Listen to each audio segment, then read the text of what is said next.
Siz izləyicilərimiz, hörmətli şagirdlərimiz, hörmətli tələbələrimiz, biz bu günlərim Azərbaycanımızın çox gözəl dilbər güşələrindən biri olan Ağsu rayonundayıq. Ağsu rayonunun çox uzqar kəndlərindən biri olan biz bu günlərim həm Suraxanı, həm Kalva, həm Dilman, həm Xatman kəndlərində olduq. Çoxlu sayda şagirdlərdən, tələbələrdən, valideynlərdən sorğular apardıq. Hər kəsin sevimlisi, həm şagirdlər, həm müəllimlər tərəfindən sevilən müəllimlərdən birini sizlərə təqdim eləmək istəyirəm. Mənim buyurun, adınız, soyadınız? Müslümov Fədakar İsmailoğlu. Fədakar müəllim, adınız kimi özünüz də həqiqətən fədakar olmusunuz. Çox sağ olun. Biz sizin haqqınızda bilirik. Düzdür, incimisiniz. Amma bizim kimi şagirdlər, tələbələr, müəllimlər hər kəs sizi sevirlər. Çox sağ olun. Hansıdan tədris eləmisiniz müəllim? Fiziki tərbiyə müəllimi. Çox gözəl. Və bizim orta məktəbdə oxuyanda ən çox qorxduğumuz müəllim fiziki tərbiyə müəllimi idi. Biz ehtiyat edirdik. Və məktəbi idarə edən şəxs də fiziki tərbiyə müəllimidir. Və biz əlbəttə ki, fiziki tərbiyə hər bir şey sağlamlıqdan başlayır, hər bir şey idmandan başlayır. Siz oğlan şagirdlərinə gələcəkdə hərbidə necə olmaq, onlara qosaq olmaq, onlara idmanın sirlərini öyrətmisiniz. O cümlədən qız övladlarına da necə sağlamlıq, necə idman eləməyi öyrətmisiniz. Sizə öz adımızdan dərin təşəkkür bildirirəm.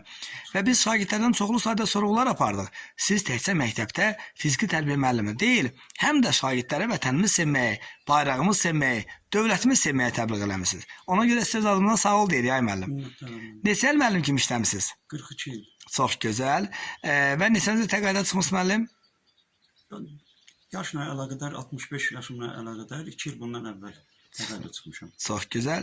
Demək olar ki, 2023-cü ildə çıxmısınız və yenə də şagirdlər tərəfindən, tələbələr tərəfindən, müəllimlər tərəfindən sevilən müəllimlərdən birisiniz. Sizə öz adımızdan dərin təşəkkürümü bildiririk. Kənddə biz maraqlanmışıq. Gözəl ziyallısınız, gözəl atasınız, gözəl babasınız. Neçə övladınız var müəllim?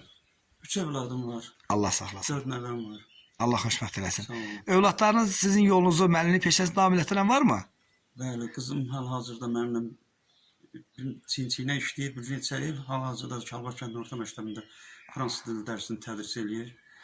Çox Oğlum gözəl. da ali təhsil Ad soyad nədir qızınızın? Müslümov Nilufər. Nilufər müəllim. Oğlunuzun adı? Oğlum Müslümov Cəlal. O da müəllimdir.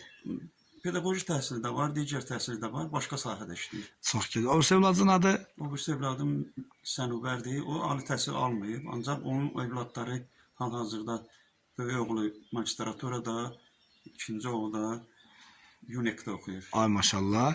Mən bugün 2025-ci il 14 iyun tarixidir. Bu kadrlara bir 10 il sonra, 20 il sonra, bir 30 il sonra nəvələriniz baxacaqdılar. Nəticələriniz baxacaq. Mən istəyirəm ki, onlara və şagirdlərinizə, müəllim yoldaşlarınıza ürək sözlərini deyəsiniz. Həm müsbət, həm mənfi. Yox, mənfi demək ürəyim də gəlməz. Uşaqlara həmişə işlərində ciddi olmağı arzu edirəm. Təşəkkür. İşlərə ciddi yanaşmağı arzu edirəm. Əgər bir şəxs işinə ciddi yanaşdısa, qarşısına qoyan məqsədə mütləq nail olacaq. Hamısına uğurlar arzu edirəm.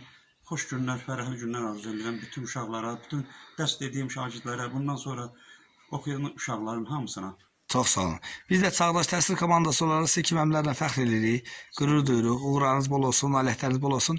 Hər zaman vətəniniz başınıza eləyəsiniz. Bundan sonra biz sizə ən gözəl can sağlığı arzu edirik. O gün olsun 70, 75, 80, 85, 90, 100 yaşınızda bizim əməkdaşlarımız gəlsin, sizlərlə bağlı gözəl çəkişlər eləsinlər. Təşəkkürlər, minnətdaram. Çox sağ olun müəllim. Siz sağ olun.